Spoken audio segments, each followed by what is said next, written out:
hoy con la intervención de mi compañero amigo Luis Soriano con Derechos Humanos. Escuchemos. Hola Toño, muy buenos días, saludos a ti y a todo tu auditorio. Pues mira, ¿cómo ves que hablemos el día de hoy del tema de lo que es heavy metal y derechos humanos a razón del marco internacional, del Día Internacional de Heavy Metal, que se celebrará este 16 de mayo? ¿Cómo ves? Pues bueno, mira, fíjate que este es un buen momento para que hablemos de heavy metal y derechos humanos. Empecemos porque el 16 de mayo se celebra al heavy metal y este efeméride surgió en el año 2011 por iniciativa de fans y músicos del metal o del heavy metal para conmemorar a uno de los máximos exponentes del legendario Ronnie James Dio, que nació en 1942 y falleció en el 2010, quien en vida fue la estrella del metal para volverse a partir del 16 de mayo del 2010, el día de su muerte, en la leyenda del metal. James Dio fue el vocalista italoamericano consagrado como el padrino del heavy metal y su voz, entre tonos graves y agudos, fue la voz o es la voz del heavy metal. Fue el vocalista de Black Sabbath, de Elf, de Dio, de Heaven and Hell y creador de la famosa señal del metal que fue adoptada por todo el rock, la famosa esta mano cornuda que se utiliza en el heavy metal, que es el puño de la mano y los dedos índice y meñique levantados, que es heredado de una superstición de su abuela italiana, que por cierto utilizaba este mantra gestual para ahuyentar a los malos espíritus y pues como ven, a diferencia de muchos de los que pensaban, no es una señal diabólica, sino todo lo contrario, es para ahuyentar a los malos espíritus. El mantra, el metal, es un género musical que tiene sus antecedentes a finales de los años 70 y principios de los 70 en Reino Unido y Estados Unidos, y se caracteriza por sus guitarras distorsionadas, ritmos enfáticos, batería y bajo con ritmos potentes y marcados, voces fuertes, agudas, guturales, etc. Al heavy metal lo han criminalizado como se criminaliza todo movimiento que busque evolucionar. En los 80s el heavy metal era el azote de la clase media y bien pensante, y lo pongo entre comillas, esa música estaba, decían ellos que esa música estaba matando a los hijos, era una música consecuencia de poderosas organizaciones conformadas por instigadores satánicos que deberían de estar en la cárcel. Y bueno, lo cierto es que el heavy metal, como en alguna vez lo escribí en alguna columna, el heavy metal es un instrumento de paz.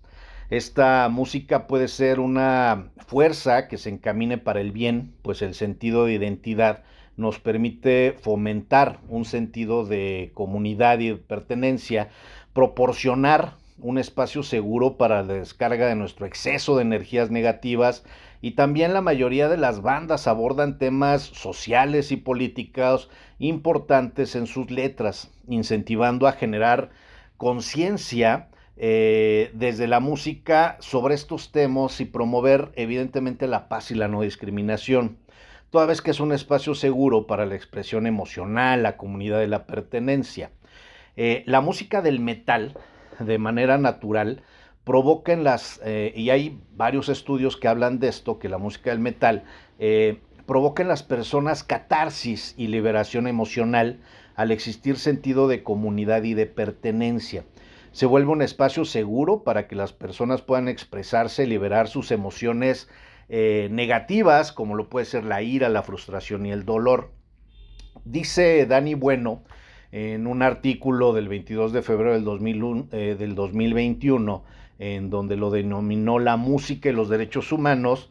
Dice a la letra: el rock, el punk, el heavy metal me enseñaron a ser subversivo, combativo, protestón e incluso radical. Me enseñaron a ser diferente, a cuestiones de lo que veía o leía, cuestiones de orden y de ley, a reírme de quien se reía de nosotros por llevar por vestir diferente, por verse diferente.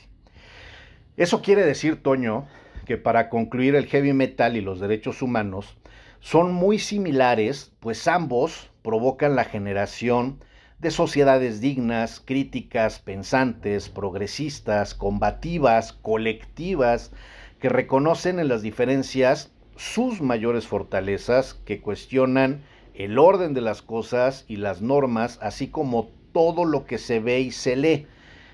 Son, o somos, porque yo soy parte de esta comunidad, los que reímos de aquellos que quieren ser iguales unos de otros y que les genera prejuicios que no nos veamos diferentes o que no nos veamos iguales a ellos. Somos esa sociedad que potencializa las diferencias, que combate la discriminación a través de la música, etcétera. ¿Cómo ves, mi querido Toño? No, pues muy metalizado, ¿no? Y importantísimo lo que platicas, los derechos humanos con el heavy metal, pues es muy high, la neta. Sí, sí es un tema y muy heavy. Muy El, heavy, ¿no? Muy loco, muy locochón. Pero bueno, sin duda alguna hay personas que nos identificamos de esa manera, ¿no? sí, el tema, a ver, ¿por qué es importante hablar de heavy metal y derechos humanos? Pues obviamente el 16 de mayo, que viene próximamente, pues es el Día Internacional del Heavy Metal, pero de repente la gente no identifica que el heavy metal y los derechos humanos tienen relación. De repente, no sé si tu auditorio seguramente habrá escuchado el nombre de Sepultura, ¿no? Que es un grupo de thrash metal que muy fuerte, que son unos brasileños, los hermanos Cavalera, o originalmente eran los hermanos Cavalera, que ellos de repente tienen música, la música de ellos, la forma de cantar es muy gutural y pareciera que es muy estrondoso, etcétera. Pero si uno se pone a leer las letras de lo que dicen y de lo que hablan, son canciones de protesta, de lucha social, de desigualdad, de buscar precisamente la dignidad de los derechos humanos, Toño. Y Bueno, desde ahí, la sociedad, bueno, o nosotros somos rebeldes sin causa, ¿no? sí, más bien, digo, originalmente precisamente esa palabra de ser rebelde sin causa, mucho lo dice los grupos estos clase medieros, los clasistas, los estructurales, porque precisamente decir sin causa es que no teníamos sentido de existir, no Y hoy teníamos. tienen un objetivo enorme. Exactamente, entonces sí somos rebeldes, pero somos rebeldes con causas, ¿no? Claro. Y desde ahí precisamente radica la criminalización que muchas veces sucede en lo que ha sido el rock en los años 60, 70, lo que ha sido el metal en los años 70, 80, 90, y pues ahorita estas nuevas corrientes musicales que también son propias o que son derivadas del mismo heavy metal, pues van generando todo este tipo de procesos. Mira, hay actualmente, te puedo hablar de algunos subgéneros, a ver, igual la gente se identifica. El A heavy ver. metal tradicional, por ejemplo, el speed metal, el thrash metal, que es el que hablaba de Sepultura, el black metal, el death metal, el metal progresivo, el classic metal, híjole, hay una variante impresionante y hay nuevos géneros que se van generando.